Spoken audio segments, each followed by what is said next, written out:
Now we are starting the demonstration of Scholasys online ERP.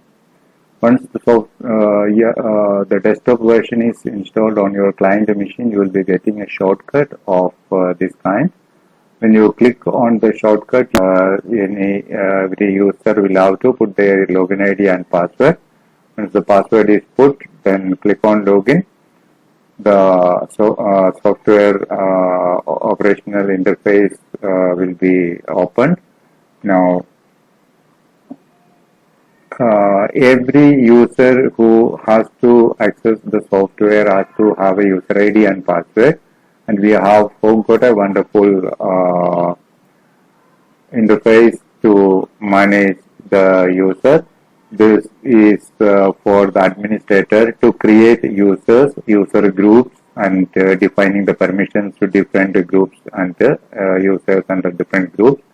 Now, if I say if there is a group called the cashier, the cashier's permissions, if I show you, you can see some certain reports are assigned permitted to this particular user, and now this user has got the permission for making receipts and refunds.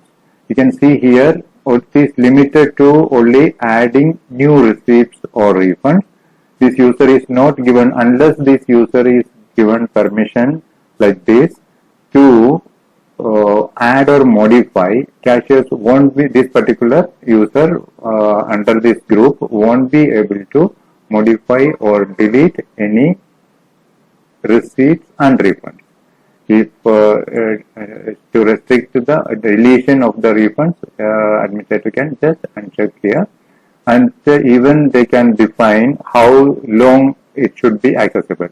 Like, see, now after 1 hour or after half an hour, if this user should not be allowed to modify a receipt which is created, administrator can define the open hour also, so the user won't be able to modify the receipts which is already created after that. Now, if it is a new user creation, then you can put the user's name, username 1. Login ID is also going to username 1. I'm just defining it like that. Then the password, whatever is the password to be run, we type the password and add the user. So the user is created, and when this password is given to the user can log in. And when this user is logged in, this user will be allowed to only view receipt and refund, create and modify according to the permissions defined by the users. So this is about how the administrators manage users. Now here you can see that how simply and how user friendly this window is to, if the administrator wants to define permissions for all those options, you can just drag here, select multiple windows from here and check or uncheck all of them if you just wanted to remove the permission for deleting, or so that this way you can select. And so it is just to explain how user friendly the things are here. Other than that, now this administrator wish to have the user under this particular group, when they log in, they want the receipt or rebate register to be opened by default.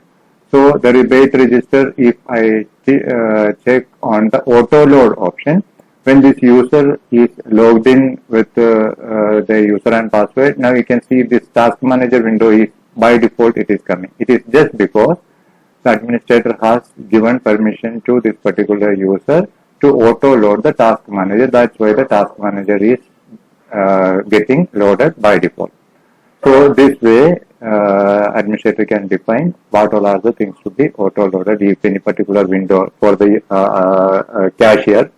Like the administrator can define like the receipt and the refund window to be automatically loaded, so that every time he doesn't want to go to the options and access it. So this is just how administrators manage the users and how the manage users are assigned the permissions and how easy it is to be managed. Once the if an employee is left or the administrator wanted to restrict a user from accessing the software, we can put a period like after 31st of March or April, if this particular user should not be allowed to log into the software, you can define it like that. So this way, the users can be managed by the administrator.